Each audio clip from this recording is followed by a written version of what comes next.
Hello everyone and welcome to my channel. এখন আমি Krishnendu চ্যাটার্জির cinema জমালয় জীবন্ত ভানু, এই সিনেমাটা আমি আজকে দেখে এলাম, একটু দেরি হয়ে গেল আমার দেখতে। এখানে মুখ্য চরিত্রে অভিনয় করেছেন শাশ্বত চ্যাটার্জি, অম্বরীশ ভট্টাচার্য, পরাণ বন্দ্যোপাধ্যায়, সাহেব চট্টোপাধ্যায়, সুভাষিস স্যার, দর্শনা বণিক একটা ছোট চরিত্রে অভিনয় করেছেন। তো এনারা ছাড়াও আরও অনেকে আছেন। তো এই সিনেমাটাতে মানে যেভাবে দেখানো হয়েছে, টাইম ট্রাভেল দেখানো হয়েছে, একজন মানুষের অকাল মৃত্যু হচ্ছে, সে জমালয়ে চলে যাচ্ছে। আমরা সবাই জানি যে জমালয় জীবন্ত মানুষে ওখানে ভানু বন্দ্যোপাধ্যায় মানে কিভাবে তিনি অভিনয় করেছিলেন, মানে কারাপশনকে যেভাবে উনি দেখিয়েছিলেন ওখানে, মানে আউটস্ট্যান্ডিং। ওই সিনেমাটা কালজয়ী সিনেমা। সেই সিনেমাটাকে আমি বলছি না, আমি ওই সিনেমাটাকে আমি সাইডেই রেখে দিচ্ছি। আমি এই সিনেমাটাকে একটা স্ট্যান্ডালোন সিনেমা হিসাবে যদি দেখি, তাহলে কমেডি কিছু কিছু পোর্শন ভালো লেগেছে। টেকনিক্যালি সিনেমাটাকে উন্নত করার চেষ্টা করা হয়েছে বাংলার মতো এরকম ছোট ইন্ডাস্ট্রিতে আমাদের এখানে। তো সেই হিসাবে যে ধরনের টেকনোলজি এখানে দেখানো হয়েছে আমার খারাপ লাগেনি। আমি অত ভিএফএক্স টিএফএক্স এই ক্ষেত্রে আমি অত দেখতে যাব না। আমি কোনো জেমস ক্যামেরুনের সিনেমা দেখছি না। তো সেই জন্য ভিএফএক্সটা এইরকম ওরকম হলে ভালো হতো, এইসব বেকার কথা বলে কোনো লাভ নেই।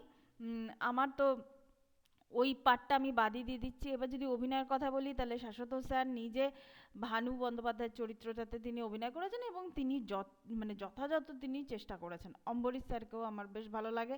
এছাড়া পরাণ বন্দ্যোপাধ্যায় যতটুকু পোর্শনে ছিলেন বেশ ভালো লাগে। সুভাষিস স্যারকে, আমি তো প্রথমে সুভাষিস স্যারকে আমি বুঝতেই পারিনি যে উনি চিত্রগুপ্তের চরিত্রটা উনি করছেন। তারপর বেশ কিছুক্ষণ বাদে গলার আওয়াজটা শুনে আমি বুঝতে পেরেছি। সাহেব চ্যাটার্জিকে ভালো লাগে, ইন্দ্রের চরিত্রে যতটুকু ছিলেন ভালো লাগে। এটা পুরোটাই একটা কমিক রিলিফ দেওয়ার জন্য। যদি আপনারা জমালয়ের জীবন্ত ভানু যদি দেখতে চান, খুব ভালো লাগবে। ছোট চরিত্রে, মানে সুচিত্রা সেনের চরিত্রে। এবার সুচিত্রা সেন এখানে এলেন কেন, সেটা কিন্তু দেখতে গেলে আপনাদেরকে সিনেমা হলে যেতে হবে। সেখানে দর্শনা বণিক অভিনয় করেছেন, কিন্তু আমার সত্যি কথা বলতে দর্শনা বণিককে আমার ভালো লাগেনি। সুচিত্রা সেনের যে অ্যাপিয়ারেন্সের সেই হিসাবে আমার ভালো লাগেনি দর্শনা বণিককে। বাদবাকি এই সিনেমাটাতে যে যে জিনিসগুলো আমাদের মেসেজ দিতে চেয়েছে, যেমন কমেডিয়ানদের কোনোদিনই এ লিস্টার অভিনেতা ধরা হয় না। ওই যে একটা সিনে বলা হচ্ছে যে 50টা যদি সিন থাকে, 48টা সিনেই মেন লিড ক্যারেক্টারগুলো থাকে, হিরো হিরোইন ভিলেন এরা থাকে। কমেডিয়ানদের জন্য মাত্র 2টো সিন থাকে, আর সেখানেই বলতে হয় যে তোমরা কমেডি করে ফাটিয়ে দাও। তো এই ধরনের যে ডায়লগগুলো, কমেডিয়ানদের যে সিচুয়েশন, সেই মেসেজটা আমার ভালো লাগে।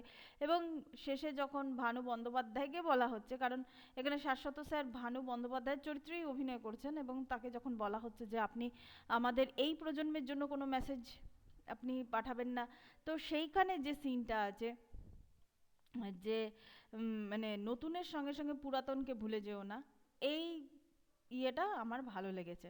তো ওভারঅল এটা একটা ডিসেন্ট সিনেমা। আমি এটা বলছি না যে সিনেমাটা খুব আউটস্ট্যান্ডিং কোনো সিনেমা হয়েছে, কিন্তু আমার একেবারে খারাপ এই সিনেমাটাকে খারাপ সিনেমা আমি বলতে পারি না, আর যা কিছু হোক। তো এটাই ছিল আমার reaction. Thank you so much, that's all. Please keep watching and please subscribe my channel. Till then, good bye.